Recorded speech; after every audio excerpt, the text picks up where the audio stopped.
qui rivalise sur mes visages. Et nous pouvons, avec nos doctrines et avec nos systèmes religieux, avoir des dieux que nous avons créés à notre niveau et que nous plaçons sur lui. Il y a des gens qui croient en Inde, chez les bouddhistes et tout ce que vous voulez, qu'il y a une créature supérieure là-haut. Ils ne sont pas ignorants qu'il y a un créateur. Certains ont toutes sortes de dieux. Les Romains avaient une pléiade de dieux, les Grecs et des dieux. Tu vas en Inde, nous avons été en Inde avec mon épouse et nous avons vu qu'on dit qu'en Inde, il paraîtrait qu'on crée un nouveau dieu par jour. Vous imaginez, le peuple indien adore tout. Nous étions dans des rues et nous avions des chapelles aux serpents, des chapelles aux cobras. Ça va tellement loin quand tu ne connais pas Dieu que tu vas inventer un Dieu, non pas parce que tu es un incrédule. Si tu étais un incrédule, tu n'inventerais même pas Dieu puisqu'il n'existe pas. Donc c'est parce que tu es crédule que tu peux même inventer un faux Dieu, et ce Dieu-là, tu le crées dans une image absolument inimaginable. Ça va tellement loin que l'homme qui est déconnecté de la présence de Dieu, qui est déconnecté de la véritable présence de Dieu, en Inde, ça va si loin qu'ils adorent même les pousses de vache. Mais vous imaginez, lorsque l'être humain, et vous savez comment ils adorent la pousse de vache? Non mais ça tombe par terre. Hein. Je ne me moque pas d'eux, je ne me moque pas de ce qu'ils font. Pas du tout. Mais je dis, quand l'homme est complètement déconnecté du céleste, il ne peut même plus imaginer ce qu'il fait. Ils inventent un faux Dieu, ils le plaquent sur le visage en haut, et ils disent ça c'est Dieu. Et Dieu dit tu ne feras pas de faux dieux, tu ne feras pas des dieux qui rivalisent sur mes visages. Fais attention à ce que tu fais. Ils prennent une fleur, ils mettent la fleur sur la bouse de vache. Et ils se prosternent devant la bouse de vache. Et ils adorent la bouse de vache. Quand l'homme arrive à adorer les excréments, quand l'homme adore les excréments, tu imagines à quel niveau de déchéance il en est arrivé. Tu t'imagines sa déchéance. Dieu est très prudent parce qu'il dit, écoute, moi, je vais te dire une chose, il dit à Moïse, je paraphrase toujours ce que Dieu dit, il dit, Anori Elohecha, je suis l'Éternel, il n'a pas dit, je suis l'Éternel Dieu. Il a dit, Anori Elohecha, je suis l'Éternel, ton Dieu. Ton Dieu. Je ne suis pas le Dieu de n'importe qui. Hein.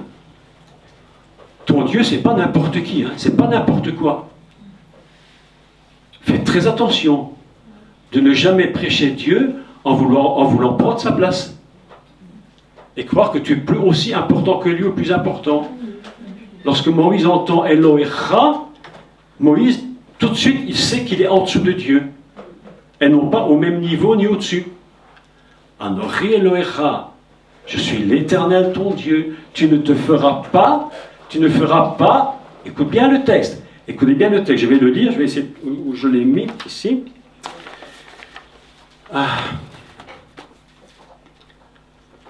Alors, Anori Elohecha, Atsetira Mira Israël, Lo Adonai Lecha, pas des dieux. Donc, Lo Adonai Elohecha, Elohim, Acherim.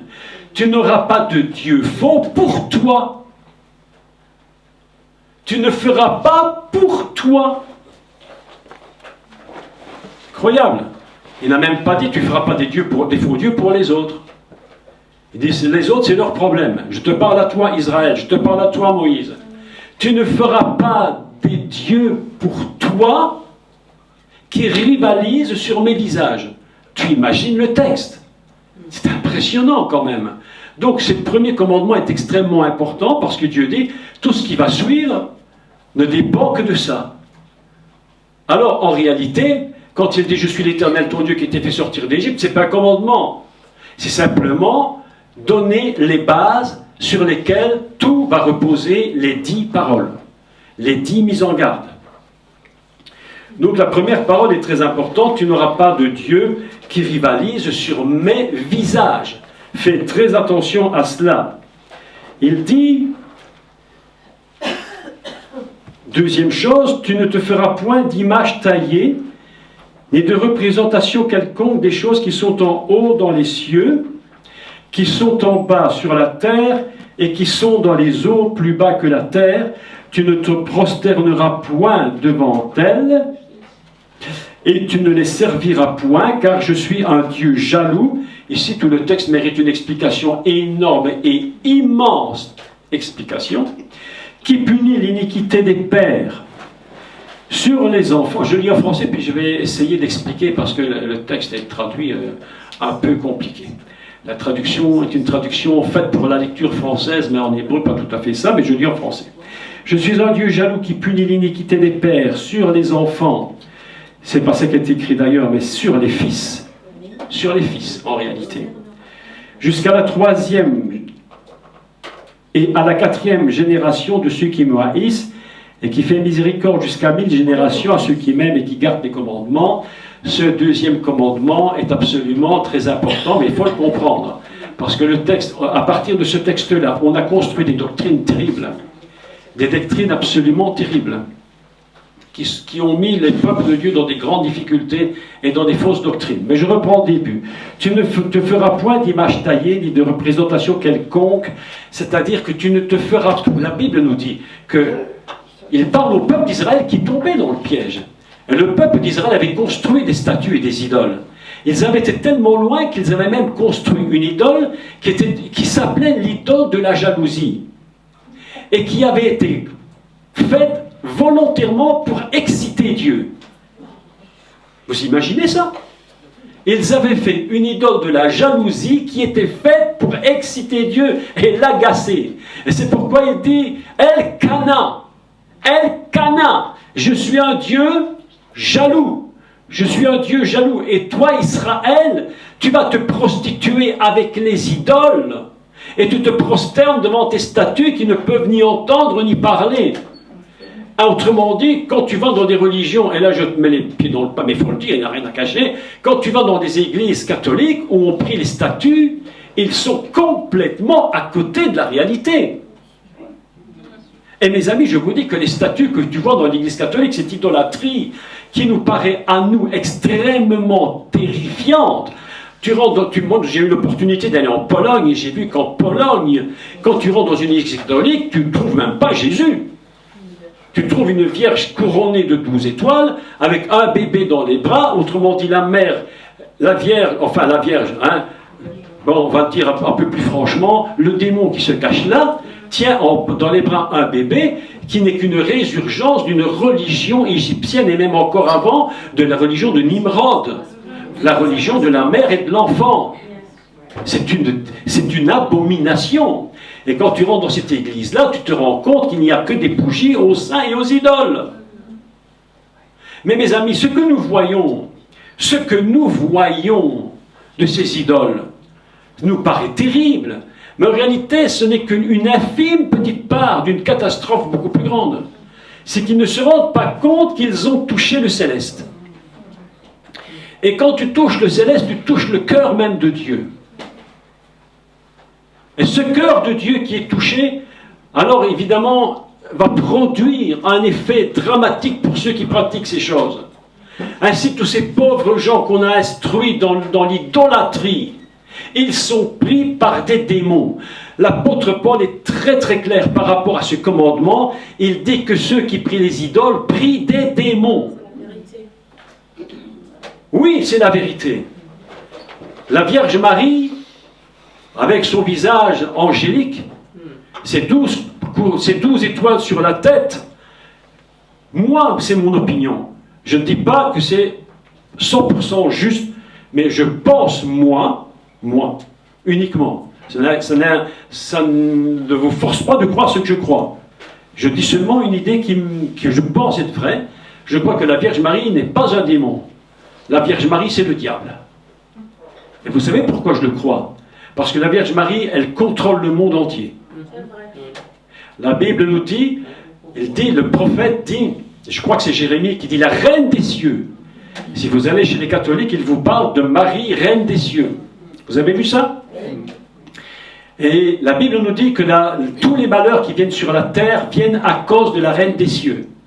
Et elle dit au peuple d'Israël, vos femmes font des gâteaux, elles vont mettre de l'encens pour adorer la reine des cieux sur la montagne. Et le prophète dit, c'est à cause de la reine des cieux que tous les malheurs viennent sur la terre. Mais tous les malheurs viennent sur la terre à cause de qui? Un démon? Non, c'est pire qu'un démon, c'est le diable en personne.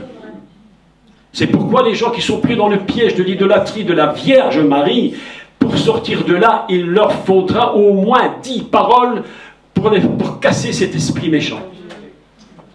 Faites très très attention, et très attention, lorsque vous voulez vous attaquer à la Vierge Marie. Je vous dis que si vous n'êtes pas au niveau spirituel, vous aurez des retours de flamme. Et ça peut être terrible. Des gens qui s'attaquent à la Vierge Marie sans savoir ce qu'ils touchent peuvent avoir de très gros soucis, peuvent même mourir. Ne jouez pas avec ça. Il y a des esprits méchants avec qui on ne peut pas s'attaquer si on n'a pas un appel de Dieu et une dimension qui nous permet de le faire. Vous comprenez ces choses? Est-ce que vous êtes d'accord avec ça ou pas? C'est pourquoi soyez prudents. On n'attaque pas le diable de face. Les chrétiens disent, oh, le diable est défait, le diable est défait. Non, non, non, non, non, non, non, non. Jésus l'a défait à la croix, mais il n'est pas encore mis pour l'éternité dans les temps de feu et de soufre. Il est toujours bien sur terre. Il est toujours bien actif ici-bas. Et ne t'amuse pas à te frotter contre lui sans avoir le niveau. D'ailleurs, personne sur cette terre n'a le niveau pour attaquer le diable, je vous le dis. Celui qui a gagné contre le diable, c'est le Messie. Personne n'a la capacité de détruire le diable. Personne n'a aucune capacité de le détruire. Le seul qui l'a détruit, c'est le Messie. Et la façon que nous pouvons résister au diable, c'est lorsque nous sommes cachés dans le Messie. C'est pourquoi Dieu dit, il nous a cachés en lui. Pourquoi il nous cache? Parce que quand tu es caché, on ne te voit pas. On ne te voit pas, donc on ne peut pas te trouver. Il nous a cachés en lui. Le seul combat que nous puissions faire, c'est cacher en lui. Nous ne sommes pas là pour nous exposer à des choses que nous ne pouvons pas assumer. Si tu ne sais pas assumer certains combats, ne les assume pas. Tout le monde n'est pas capable d'assumer tous les combats. Tout le monde, je vous le dis, ça peut être discutable, mais je crois vraiment que tout le monde n'est même pas capable de chasser des démons, alors que pourtant ça devrait être le cas. Mais c'est le cas dans la mesure où l'Église atteint un niveau spirituel. Mais parfois tu vois des gens en train d'hurler sur les gens et sort, comment t'appelles-tu, qui es-tu, que fais-tu, d'où viens-tu, patati, patata, et Jésus a dit, et Jésus lui-même ne discutait même pas avec les démons. La Bible nous dit qu'il leur empêchait de parler. Parce que je vais te dire une vérité très importante. Vous savez pourquoi nous sommes ensemble dans une communion? Parce que nous parlons et nous échangeons. C'est-à-dire que par la parole, nous nous mettons au même niveau que l'autre. Je te parle, tu m'entends, nous sommes au même niveau, nous nous comprenons. Et la parole a cette capacité de nous mettre au même niveau. Jésus ne permettait pas aux démons de parler parce qu'ils ne voulaient pas se mettre au niveau auquel ils étaient. Il leur disait, taisez-vous. Taisez-vous. Il dit, qui es-tu, fils de David? Il dit, tais-toi. Tu n'as même pas besoin de dire, je sais qui je suis, tu n'as pas besoin de me le dire. Un démon n'a même pas besoin de te dire, tu es fils de Dieu. Non, non, non, non, tais-toi, tais-toi. Je sais, moi, qui je suis. Moi, je sais qui je suis. Toi, tu te tais. Parce que si je commence la conversation avec les démons, tu te mets au même niveau qu'eux, je te dis, tu les chasseras jamais. Jamais ils partiront. Jamais ils partiront. Parce que ne te fais pas d'illusions, ils sont très intelligents. Extrêmement méchants, d'une cruauté inimaginable, mais très intelligents. Et si tu joues un jeu comme celui-là, et beaucoup de gens dans l'église sont arrivés dans des catastrophes, je vous dis, certains sont morts, parce qu'ils ont touché à des esprits mauvais. Donc, si tu viens me dire, nous allons combattre la Vierge Marie, mais laisse tomber. Vous savez comment on combat la Vierge Marie et cet esprit? En amenant les âmes à Christ. Quand tu gagnes une âme au Seigneur, tu le libères de cette emprise. Mais ne t'attaque pas personnellement à ce que tu ne sais pas attaquer. Toutes les guerres ne sont pas pour nous. Je vous le dis tout de suite. Toutes les guerres ne sont pas pour nous. Il y a des guerres que tu ne peux pas assumer. Alors on leur dit, ah, les petits démons, moi je chasse les démons comme ça, quand ils me voient. Ah, non, non, non, non, non, ne rigole pas avec ça. Ne rigole pas avec ça. Il est dit, tu ne te feras pas d'image taillée. Et l'apôtre Paul précise d'une manière très claire, ceux qui prient les idoles prient des démons. Et vous avez vu ce qui est arrivé à Paul lorsqu'il a attaqué Astarté. C'était Astarté? C'était ça? Oui. Lorsque Paul a attaqué Astarté, comment un retour de flamme s'est mis contre lui? Parce qu'ils se sont rendus compte qu'ils perdaient leur business. Leur business, c'était l'idolâtrie. Ils gagnaient leur argent avec l'idolâtrie. Et Paul vient et il met les pieds dans le plat. Et il dit, c'est Astarté-là, ça c'est un démon. Alors ils commençaient à avoir leur commerce qui disparaissait. Je vais vous dire un truc entre nous. Dur à dire, mais il faut le dire qu'il faut qu'il l'entende. Essaye de t'attaquer à Lourdes. Va t'attaquer à Lourdes. Et va dire que c'est un démon qui est là-bas. Mais mes amis, si vous ne vous sauvez pas rapidement, ils vont en votre peau. Hein. Oui.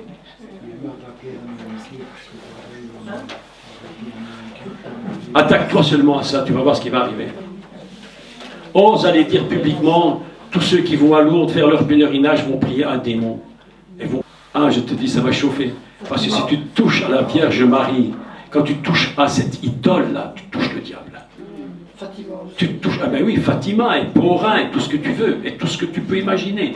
Et quand tu vois que le pape va se prosterner devant la Vierge, il se prosterne devant elle. Et il adore cette Vierge. Un jour, j'ai fait un cours sur Internet et j'ai dit ça. Et je parlais de ça dans un cours sur Internet, et une dame catholique très sincère, que je ne critique pas, sincère, ils sont sincères. Elle m'a dit, comment vous osez dire que nous adorons la Vierge? Nous n'adorons pas la Vierge, nous l'honorons. J'ai dit, mais comment vous pouvez me dire que vous l'honorez alors que vous êtes à genoux devant elle, en train de lui mettre des bougies et que vous êtes en train de lui faire des dévotions?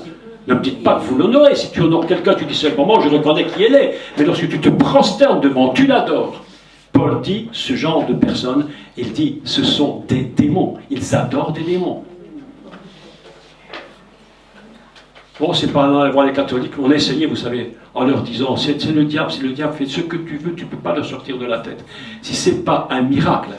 Et c'est pourquoi Dieu avait dit à Moshe, je suis l'Éternel, ton Dieu, qui s'est fait sortir d'Égypte, de la maison de la servitude.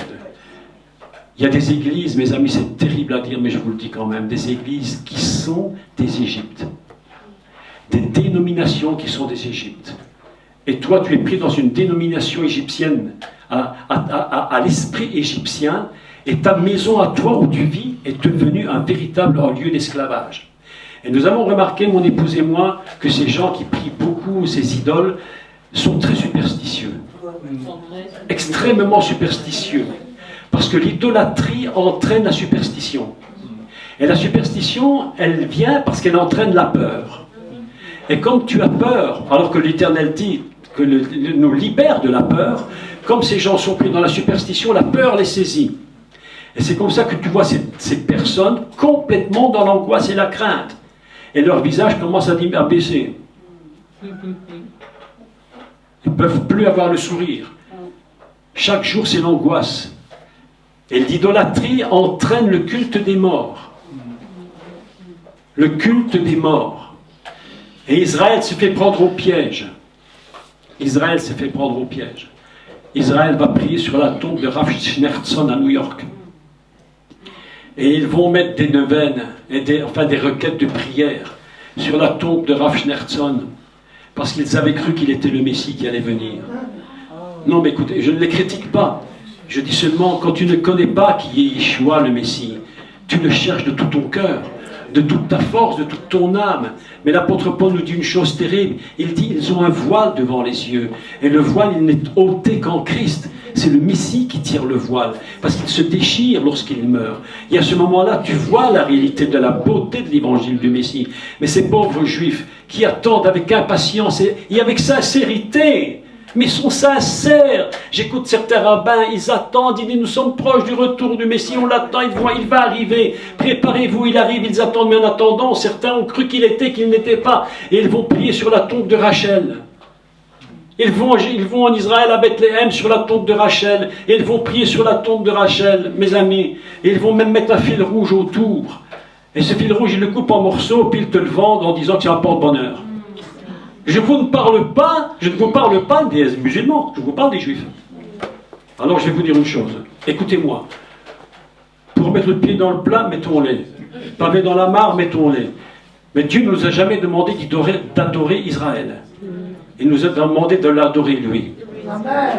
Lorsqu'on peut aimer Israël, parce que c'est le plan de Dieu. Et le but d'Israël, c'est qu'il soit sauvé, qu'il reconnaisse son Messie. Mais que lorsqu'il dit qu'il faut se connecter, qu'on doit être greffé à Israël, il faut faire très attention. Parce que greffé à Israël, ça ne veut pas dire à l'Israël terrestre. Ça veut dire à la racine céleste. De telle sorte que Dieu va même dire qu'ils seront regreffés sur la racine. C'est-à-dire que Dieu va les remettre dans l'Israël céleste fondamental, selon le projet divin fondamental que Dieu avait prévu pour ce peuple-là. C'est-à-dire que lorsque tu ne comprends pas ça, eh bien même Israël va devenir un peuple idolâtre. Il va faire des idoles. Ils ont même fait, comme je vous l'ai dit, une idole de la jalousie qui était faite volontairement pour provoquer Dieu. Mais est-ce que vous imaginez ça? Le peuple que Dieu avait choisi pour être utilisé par lui, pour être le réceptacle messianique du monde, pour être le réceptacle de la loi, pour être le réceptacle de la parole, le réceptacle des 10 paroles. Mes amis, vous imaginez où il en est arrivé? C'est pourquoi aujourd'hui Dieu dit, et là il faut quand même le dire aussi, Israël aujourd'hui, Dieu lui a fait une bénédiction. Parfois on ne comprend pas franchement, on se dit mais vraiment, écoute, Israël tombe dans le péché, il fait des choses terribles. Il dit, il se repent, ô Éternel, pardonne-moi. À l'instant, Dieu le pardonne et lui donne la bénédiction. Il faut vraiment qu'il aime. Alors qu'il mériterait une sacrée correction. Mais à l'instant, ils reviennent à Dieu. Dieu les aime tellement. Parce que l'amour de Dieu pour Israël, c'est quelque chose que tu ne peux pas comprendre, qu'on n'arrive pas à saisir. L'amour de Dieu pour son peuple, c'est quelque chose d'inimaginable. Il aime tellement son peuple parce qu'il a un projet. Le peuple d'Israël, c'est le projet de Dieu fondamental de l'univers. C'est que c'est par Israël que vient le Messie. Israël, c'est 2 racines. C'est une racine hébraïque qu'on peut lire, celui qui a combattu contre Dieu. Mais c'est aussi une autre racine, Israël. Dans Israël, on entend Sar, El, qui veut dire le prince de Dieu. Le prince de Dieu. Vous imaginez, pour Dieu, Israël, c'est quelque chose. Il dit, ne touchez pas à mon peuple. Et le peuple d'Israël tombe dans une catastrophe. Et Dieu l'aime tellement que malgré tout ce qu'il est, il va le faire revenir dans sa terre. Et une fois qu'Israël, même avec ses défauts, et là on compte, voilà, je dis Seigneur, non mais là tu les aimes vraiment. Tu les aimes vraiment. Même ses défauts, Israël est en train de prospérer comme aucun pays n'a prospéré. C'est en Israël qu'il y a le plus de ce qu'on appelle, comment ça, de création d'entreprises, je n'ai plus de mots en tête. Comment? Enfin bref, plus de création d'entreprises innovantes, de création d'intelligence. Tous les portables que vous avez ici ne fonctionnent parce qu'Israël crée les petites puces, ça vient d'Israël. C'est eux qui ont inventé tout ça, etc., etc. Et alors on nous dit, il faut boycotter Israël, il faut boycotter Israël. Et on fait des pubs. Mais si tu boycottes Israël, mais prends ton téléphone, mets-le à la poubelle. Mais sois honnête au moins. Jette ton téléphone à la poubelle, puisque de toute façon ça vient d'Israël. Mais personne ne va jeter son téléphone parce que ça les arrange. Par contre, ça les arrange. Par contre, les citrons et les mangues d'Israël, on va les boycotter. Parce que tu peux t'en passer, mais ton téléphone, tu ne peux pas. Hypocrisie totale. Hypocrisie totale. Et ce peuple d'Israël, qui malgré son infidélité, Dieu le bénit. Mais ce qu'ils ont oublié, et que Dieu nous dit, c'est que Dieu n'a pas oublié son peuple. Il n'a pas oublié son peuple. Mais, la Bible nous dit que les nations vont montrer contre Israël, vont envahir. Il dit, ils ont envahi mon pays. Écoutez la souffrance du Père, la souffrance du Créateur. Il ne dit pas, ils sont venus rentrer dans Israël, leur pays. Il dit, ils sont venus dans mon pays, dit Dieu. Israël, c'est Dieu considère, c'est mon pays. Ça m'appartient. Je le donne à qui je veux. C'est mon pays. Et les armées vont venir dans son pays. Et la Bible nous dit qu'Israël sera quasiment détruit. Et que si le Messie ne revenait pas, lorsqu'ils vont crier à lui, ils vont voir le désespoir de ce faux Messie en qui ils croient. Ce faux Messie en qui ils croient. Vous savez pourquoi ils vont le reconnaître? Pourquoi ils vont croire que c'est lui le Messie? Est-ce que vous savez pourquoi? Parce qu'ils ont enfreint le règlement de la loi. Ils voient une idole en lui, un sauveur en lui. Ce que le diable veut, c'est que tu crois qu'il est le sauveur. Il va dire, c'est moi, j'ai la solution. Et le peuple d'Israël va voir cet homme, cet antichrist, mais ils ne comprennent pas. Alors la Bible dit qu'à ce moment-là, les armées vont envahir Israël. Ils vont crier à Dieu. Ils vont hurler à Dieu. Et le Seigneur est tellement bon. Il aime tellement son peuple qu'il va revenir des cieux. Et elle va venir, comme je vous l'ai dit l'autre jour, dans la gvoura, c'est-à-dire dans la rigueur pour juger les nations. Et en un instant, ses pieds se poseront sur la montagne des Oliviers. La montagne va s'ouvrir par le milieu. Et le milieu, c'est absolument inimaginable. C'est au moment où ils vont respecter le deuxième commandement. Le deuxième, même pas tous, le deuxième commandement. Ils vont dire, je reconnais que tu es Dieu. Tout le reste, c'est de l'idolâtrie. On s'est trompé. Il dit, la terre va s'ouvrir. Et mes amis, devant la porte, la petite porte là où le Messie va rentrer pour remonter au temple, il y a un cimetière. Vous savez pourquoi ils ont mis un cimetière? Non mais il faut que je l'explique quand même. Jésus ne puisse pas revenir. Non. Comment? Pour que Jésus ne puisse pas revenir parce qu'il ne peut pas traverser le... Parce qu'un sacrificateur ne peut pas toucher la mort. Et c'est pourquoi beaucoup ne reconnaissaient pas Jésus. Ils ne reconnaissaient pas Yeshua parce que Jésus, il allait devant Lazare et lui disait à Lazare, sors. Alors que normalement, en tant que grand sacrificateur, il n'aurait pas pu toucher la mort. Il va ressusciter l'enfant sur le chemin. Il va voir le lépreux toucher le lépreux. Mais le grand sacrificateur ne peut pas avoir contact avec la mort parce qu'il représente la vie. Mais le Messie, lui, il est tout à la fois la vie et la mort en lui. Donc il n'est absolument pas dérangé d'avoir Lazare, d'aller à la tombe de Lazare et de dire, ouvrez la porte, ouvrez la pierre, roulez-moi cette pierre. Et au moment où le Messie va revenir, les pieds vont se poser. Et le cimetière, parce qu'inconsciemment, ils savent très bien que quand le Messie va revenir, en tant que Messie sacrificateur céleste, il ne peut pas marcher dans les morts. Il est la vie. Alors, tant pis pour eux. Mais la montagne va la vallée va se déchirer. Elle a dit qu'il y aura une grande vallée qui va se créer. Et le Messie remontera par la petite porte dorée. Et il ira jusqu'au temple, mes amis. Simplement parce qu'ils auront reconnu le deuxième commandement. Est-ce que ce n'est pas extraordinaire?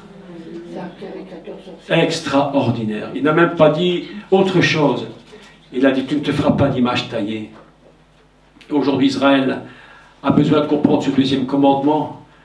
Les églises catholiques ont besoin de comprendre. Les catholiques, au moins, ont besoin de comprendre. Nous avons besoin de comprendre que nous ne devons pas créer des dieux à notre niveau, à nous.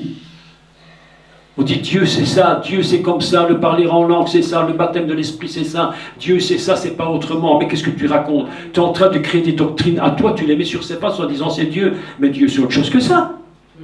Mais Dieu c'est autre chose que ça.